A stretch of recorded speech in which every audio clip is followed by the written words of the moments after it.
bullets hit the stone floor before they even understood why. One moment, they were boys in velvet, still smelling of rose water and roasted meat. The next, they were bodies, lifeless, still warm.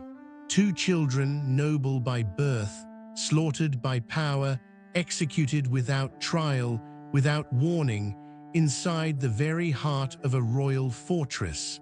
But that wasn't the cruelest part. The cruelty wasn't in the blade or in the blood that ran between the cracks of Edinburgh Castle's courtyard. It was in what came before, the laughter, the feast, the invitation. Because William Douglas and his little brother David did not walk into a dungeon. They walked into a banquet.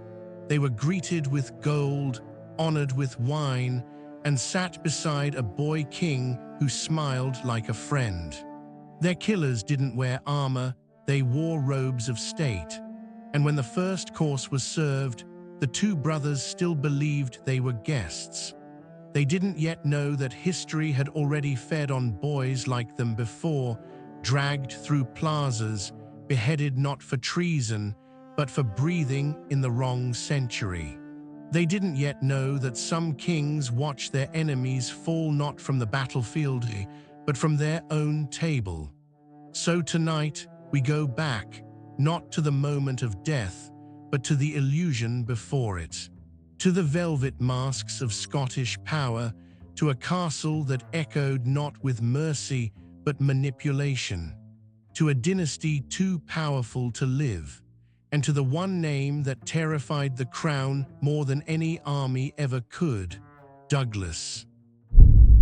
They weren't just another noble house. They were the shadow behind the throne, the sword behind every Scottish victory, the name whispered with awe in the mouths of kings. Douglas. To speak it in court was to summon both reverence and fear. They had bled for Scotland when others fled. They had held the line when the crown itself trembled. And by the 1440s, the Black Douglases weren't merely servants of the realm. They were something far more dangerous, beloved.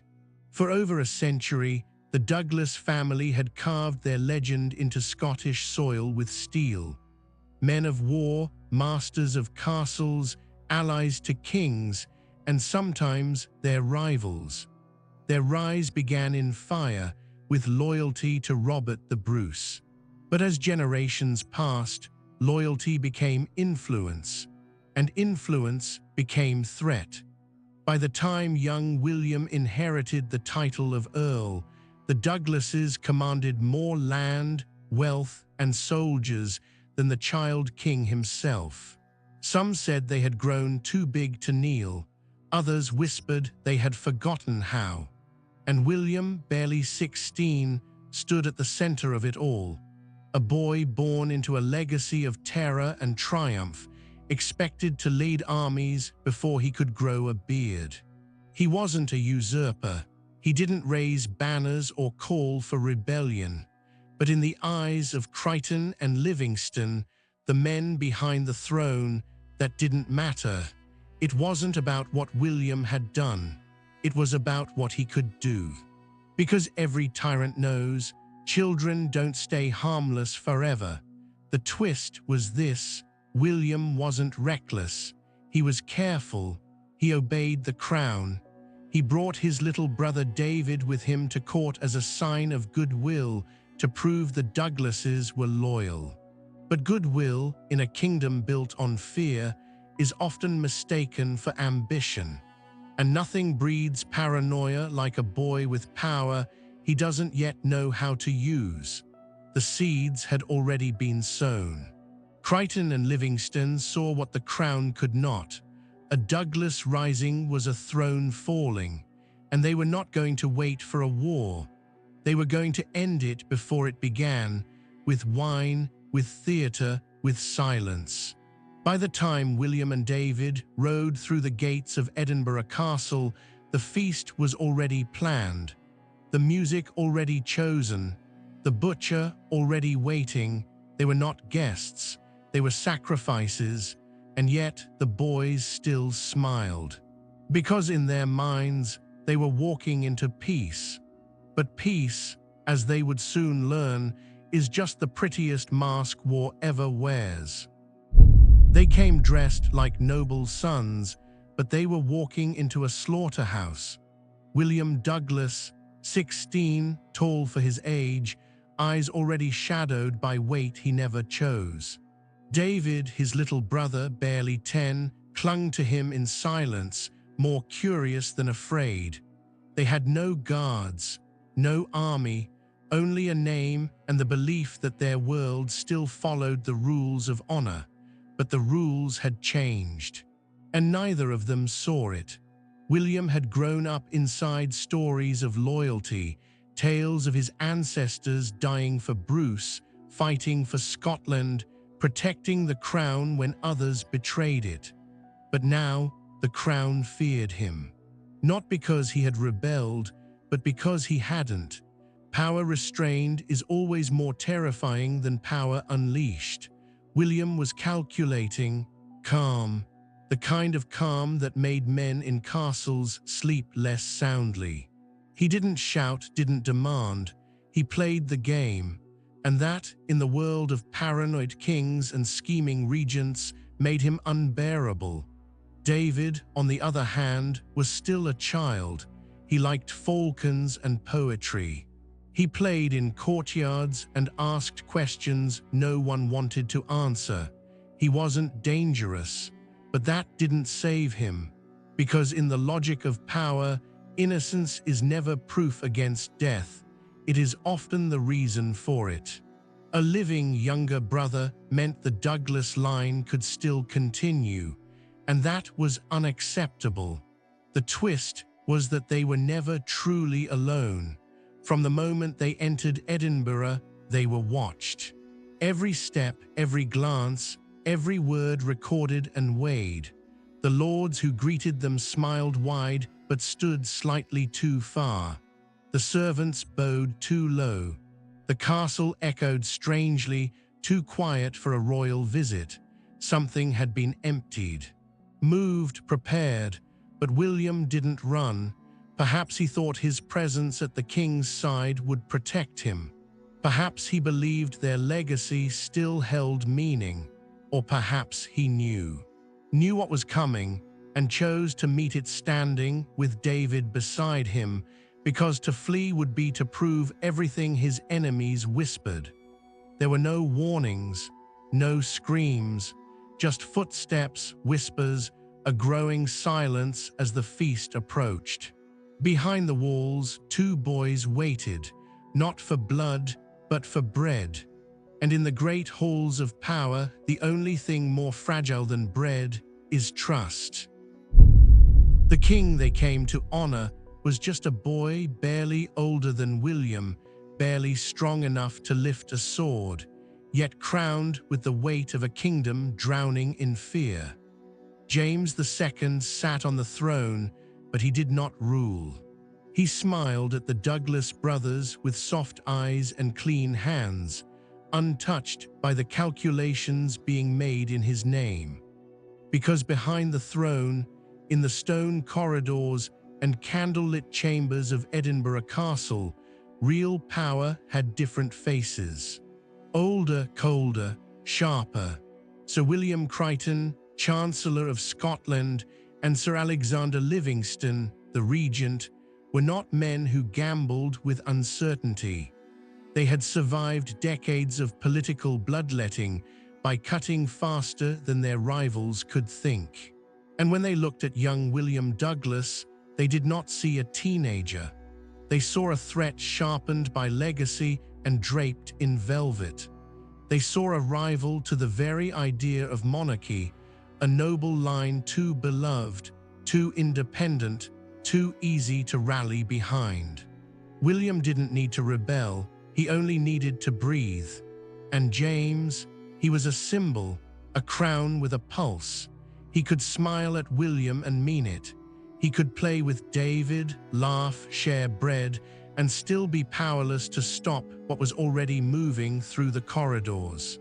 The real decision had been made long before the feast was planned, in whispers, in sealed letters, in the quiet consensus of frightened men who believed that one murder, maybe two, could preserve the illusion of control.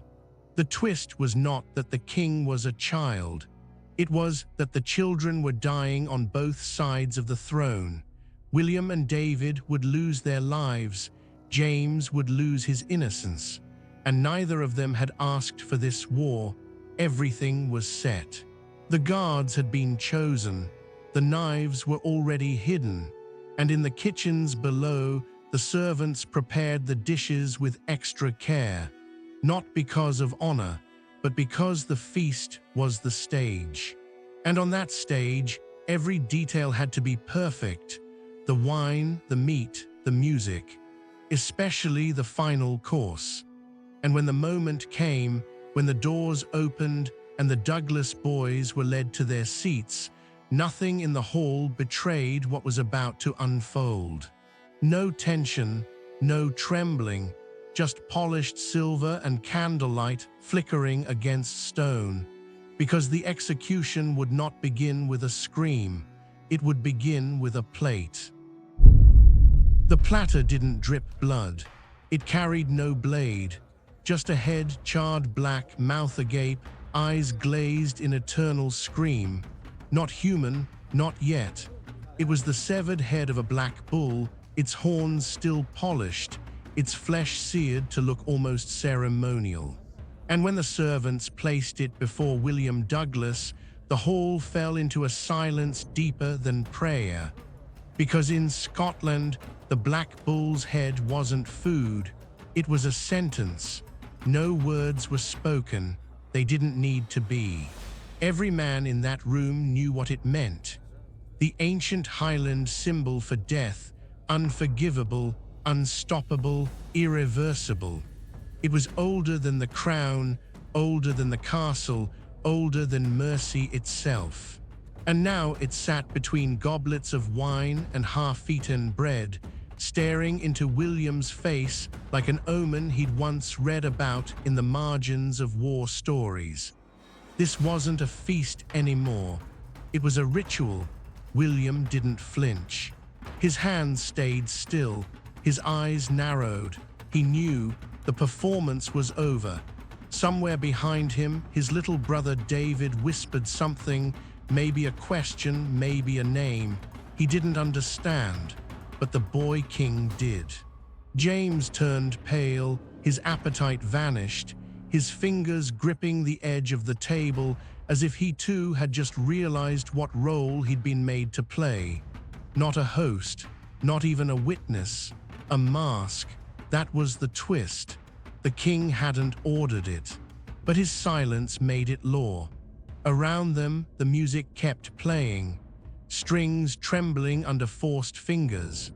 A hall full of nobles sat still, pretending to chew, pretending to drink, pretending not to be in the presence of murder disguised as tradition.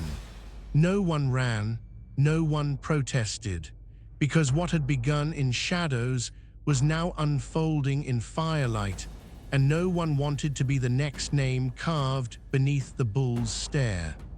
William looked across the table, searching for a face that would meet his honestly.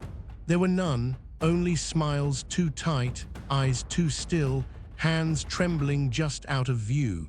David began to shake. William reached under the table and gripped his hand, not as a warrior, not as a Douglas, just as a brother. The feast continued. Dancers moved, goblets clinked. Servants carried courses to men who would never taste a bite. The bull's head watched everything. And somewhere beyond the great doors, the men with real weapons waited in silence. They didn't drag them out screaming. That would have ruined the performance. No, the guards came quietly, faces blank, movements rehearsed. The music faltered for half a note, then resumed as if nothing had happened. William rose first. His chair scraped softly against the stone, the the sound too fragile for what was coming.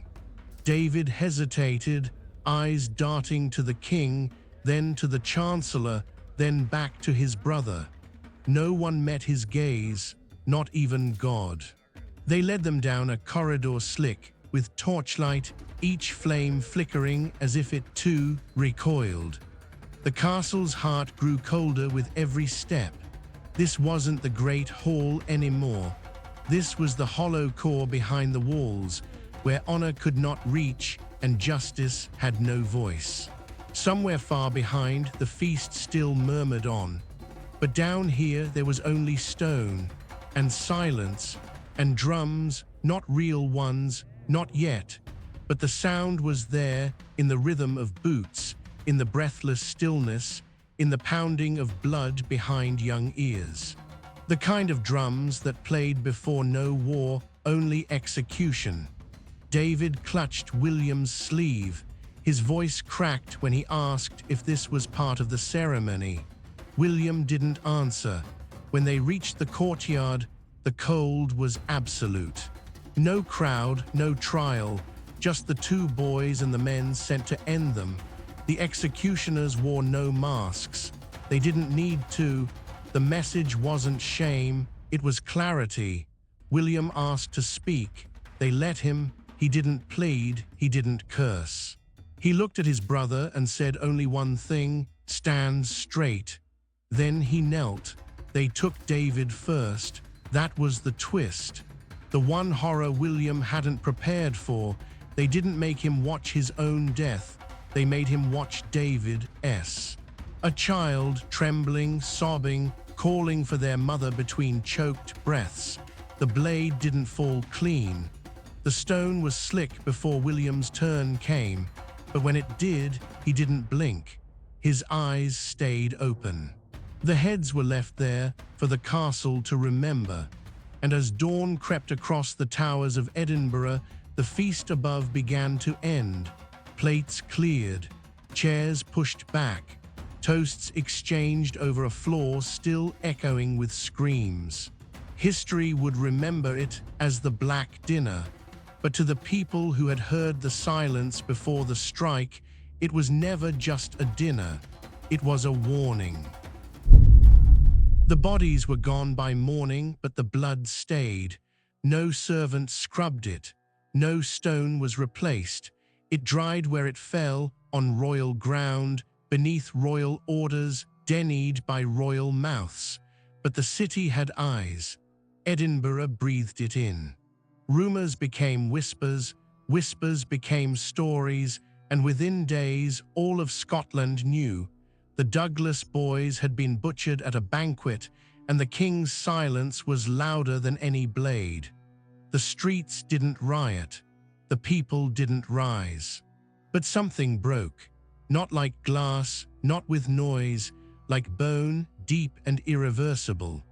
The trust between crown and country cracked along that bloodstain.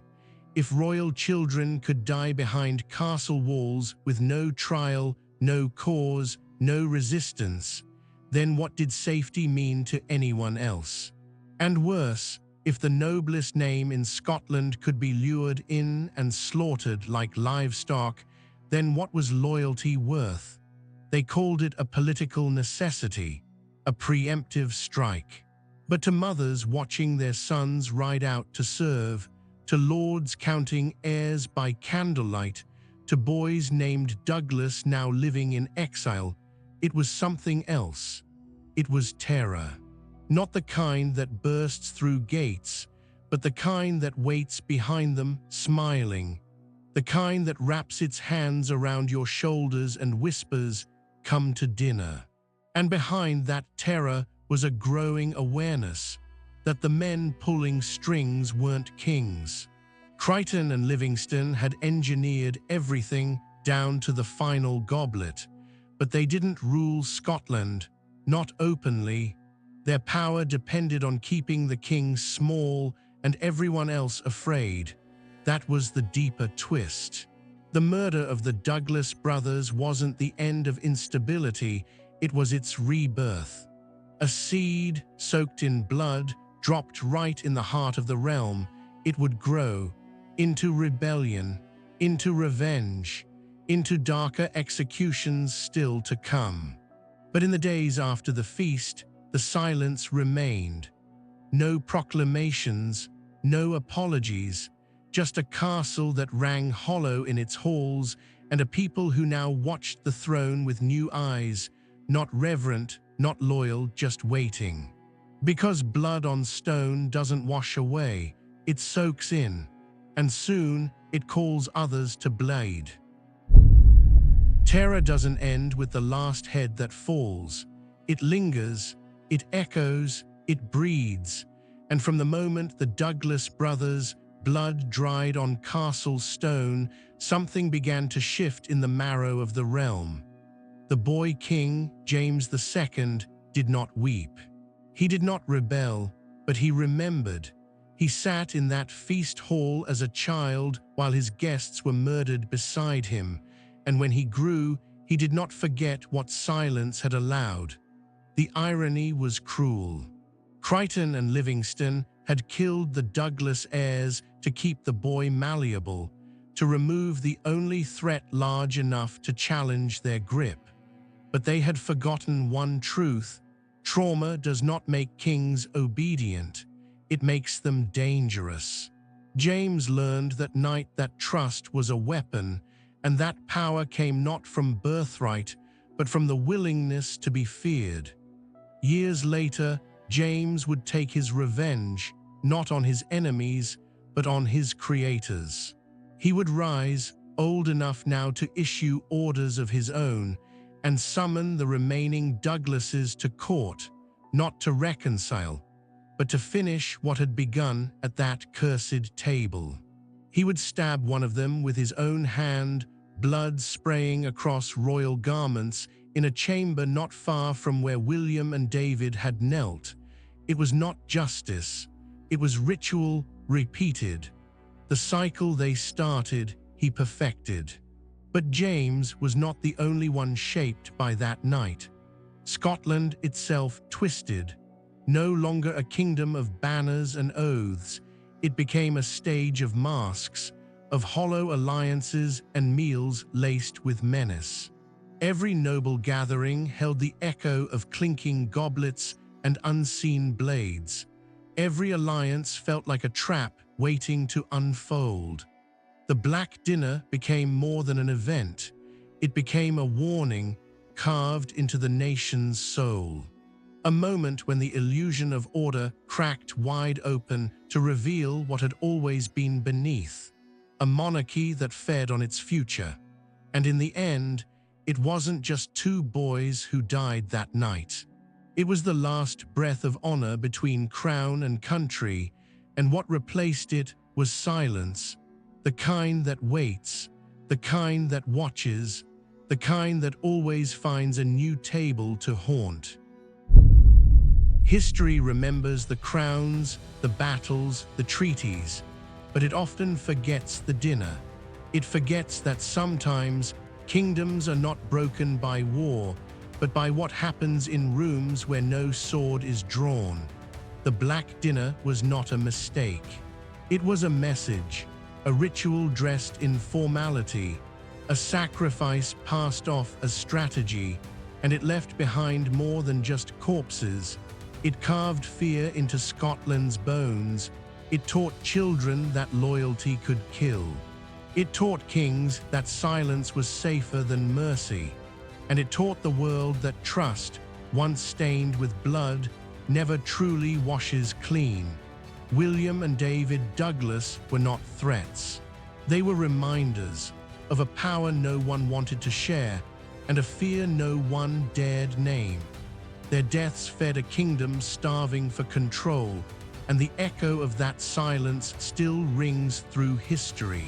You can still hear it in every tale where a boy is crowned too young, where a guest becomes a corpse, where peace ends with a plate. And if this story struck something cold in you, if the silence at that dinner still haunts your chest, there are others who walked the same path. One was a young prince, dragged in chains through a foreign plaza, crowned only by death. His name was never forgotten, but his voice was buried. The other was a king who marched in the name of heaven, only to return home defeated, stripped of glory, and hollowed out by the power he never truly held. Their stories live here too. Subscribe to Tortures of the Crown, where the truth of power is never noble, and history's silence always speaks louder than its triumphs.